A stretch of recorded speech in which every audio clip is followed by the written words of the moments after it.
Safi mtazamaji, leo imekuwa ni siku ya pili. William Samoei Ruto anaendeleza ziara yake kaunti za Luo Nation, nazungumzia Homa Bay, Migori, Kisumu pamoja na Siaya. Jana alikuwa Homa Bay na nikakuletea matukio tofauti ambayo yalitokea. Sasa baadaye nadhani alilala Kisumu kwa sababu asubuhi alionekana Kisumu, ndio baadaye akasafiri mpaka Siaya. Kwa mtu ambaye anafahamu Luo Nyanza ilivyo au counties hizo zilivyo, kitoka Homa Bay ni rahisi ya connect Migori, au asipo connect Migori inabidi aingie Kisumu, ndo akitoka Kisumu aingie Siaya. It's very difficult kutoka Homa Bay uruke Kisumu ndo uende Siaya. No, inabidi upitie Kisumu ndo uingie Siaya, na ndo kitu ambacho alikifanya William Samoei Ruto. So hiyo sio issue yangu mtazamaji wangu.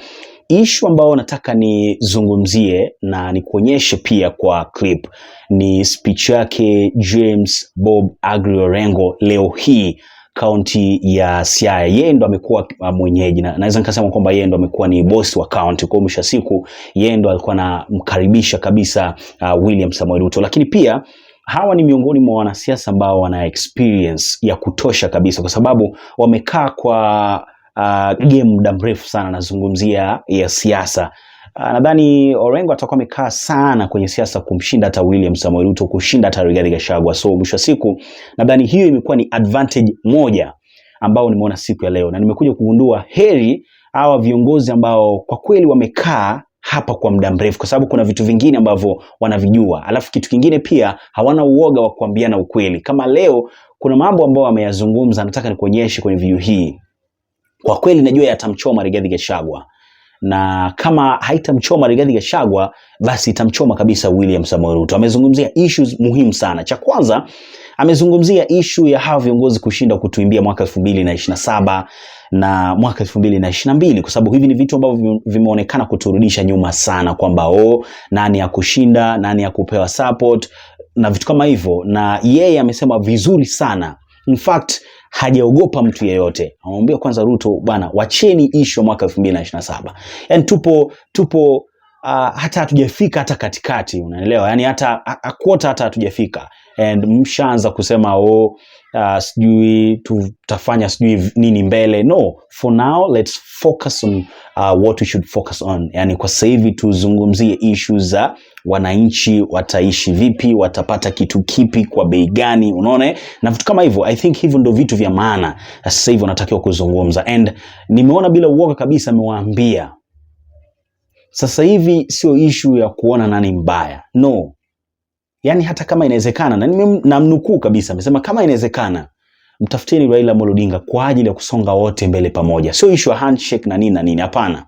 Hawale ni watu ambao wamekaa hapa muda mrefu sana. Na it's very sad kuona nyinyi mnalemewa kufanya hivi vitu wakati ambapo kuna watu ambao wana uwezo wa kuwasaidia. Isiwe nyinyi ni wabinafsi kiasi cha kwamba hata mkiharibiwa na kitu ni mnataka tu kiharibike, lakini ni nyinyi mmekuwa pale. At some point wana uwezo wa kuwasaidia hata kama hamuelewani kisiasa na vitu kama hivyo, lakini mwisho siku ni mwananchi anatakiwa kupata kitu kilicho bora. So mwisho siku hata mkishirikisha Raila na nini, it doesn't mean kwamba ni handshake na nini. No, mwisho siku tunaangalia mwananchi naye amefaidika au hajafaidika. Tutumie mbinu yoyote ambayo tunaweza tukatumia kuhakikisha kwamba wananchi na wao wanaenjoy. So nataka utazame hii video clip ya James Orengo akiwatupia bomu kabisa, live kabisa kwa Ruto pamoja na Gachagua kwamba it's time to work. So issue kuongelea mwaka 2027. Enjoy. Few remarks, and first is to welcome you to Siaya. Siaya is your home, and I know in answer to your constitutional duties as head of government and head of state,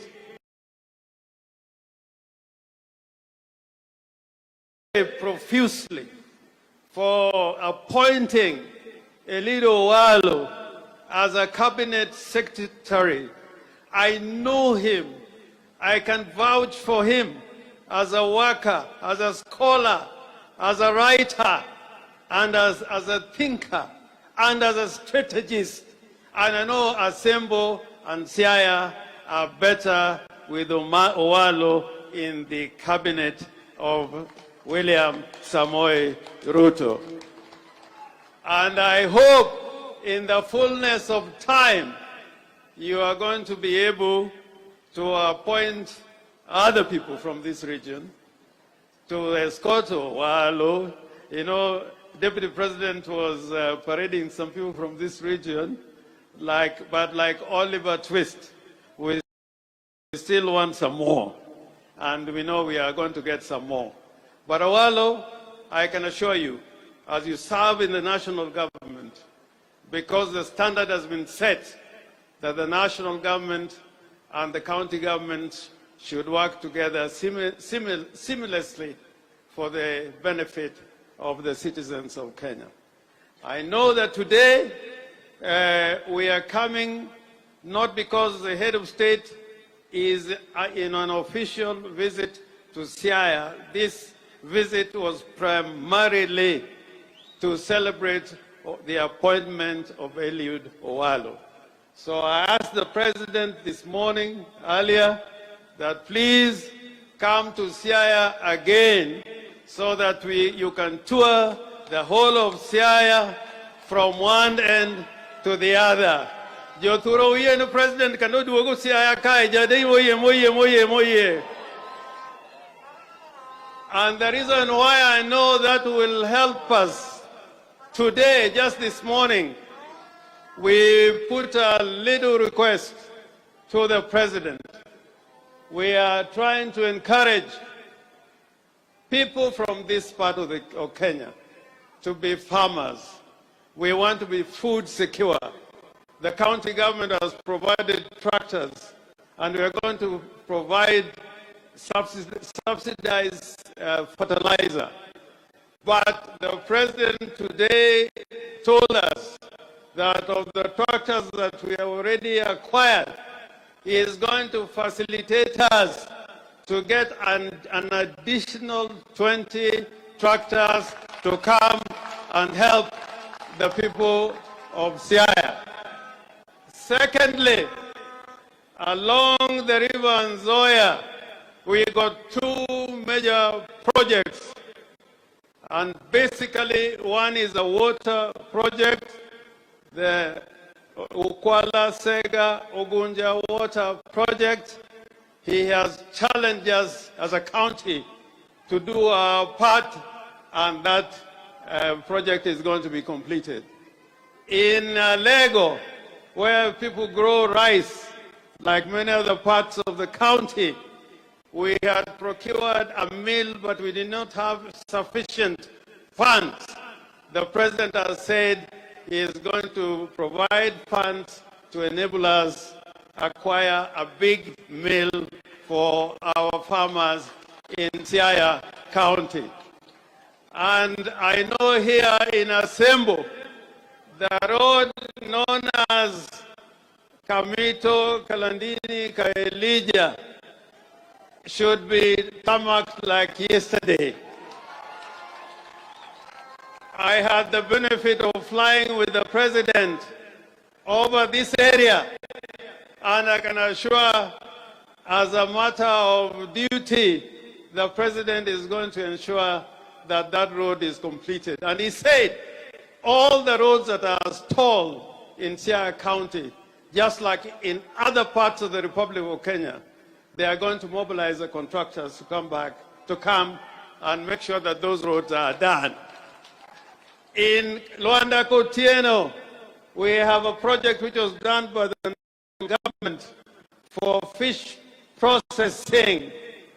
He has assured us that if we hold discussion with his government, that fish processing plant, together the one in which Loom, are going to get into business. And I want to applaud you, Your Excellency. You seem to know everywhere in Siaya. You need to know every road. I don't know what you used to do here before, but I was very impressed about that. So I know we are on the right track. I just wanted to say one thing. As patriots, as Kenyans, we as elected leaders, and I'm saying this thing with all the seriousness and the command of my words, that it is wrong for us to talk about 2027 for those who have been elected. We should be talking about what we are doing now, not 2027. And I am happy that the President, you are here, because you have assured us that your government is kicking and working in Siaya and the entire Republic of Kenya, not because of 2027, but because that is the duty we were elected to perform. I also am gratified that the two levels of government, Your Excellency has assured us that we are going to work together in accordance with the Constitution and in accordance with the county government and all related statutes. And for that, we thank you, Mr. President. Finally, I want to ask the people of Kenya, we are one nation. We are one nation. The Kenyan people, we are one nation. We should never build borders or walls. A Kenyan should be ready and prepared to go anywhere in any part of this republic. And leaders, if we say things the way we should say them, this country is going to be one indivisible republic under God that is looking to the future with optimism and vision, and I think that is going to help this country stride to a higher level.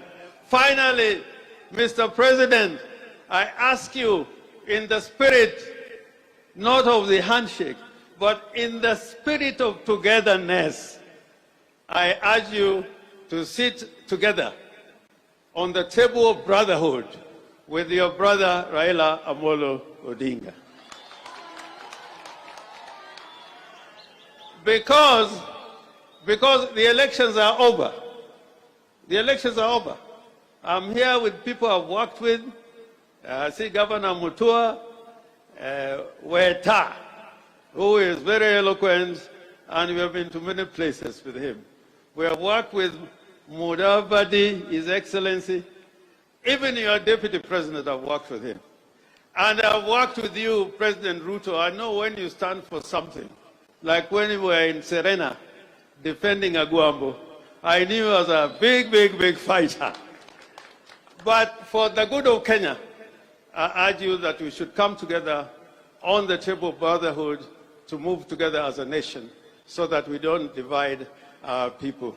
Otherwise, I spoke to Raila Amolo Odinga about an hour ago, and he said that I should pass to you his word of welcome, na ujisikie uko nyumbani.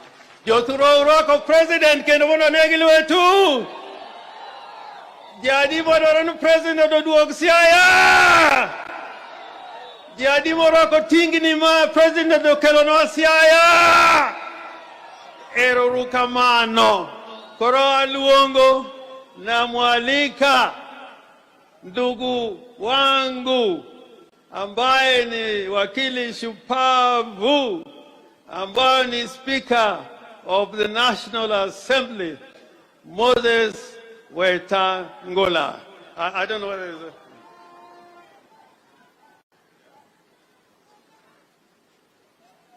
Oh, okay. Okay, I'm sorry. There's a little... Kongole kabisa hapo kwa speech hiyo. James Orengo nadhani amezungumza kama mtu mzima, ni mtu ambaye anaelewa siasa, sio kama hawa vijana ambao wanaogopa kumwambia sometimes William Samoei Ruto Rigathi Gachagua ukweli. I think kama ni kitu ambacho kinasaidia wananchi, basi heri tuzungumze ukweli kwamba hapa haiendi vizuri, hapa inatakiwa kwenda hivi, and mwisho wa siku ndo mambo yatakuwa sawa kabisa. Bado na mengi kabisa ya kukuletea mtazamaji wangu, so tukutane kwenye video ambayo inafuata. Bye bye.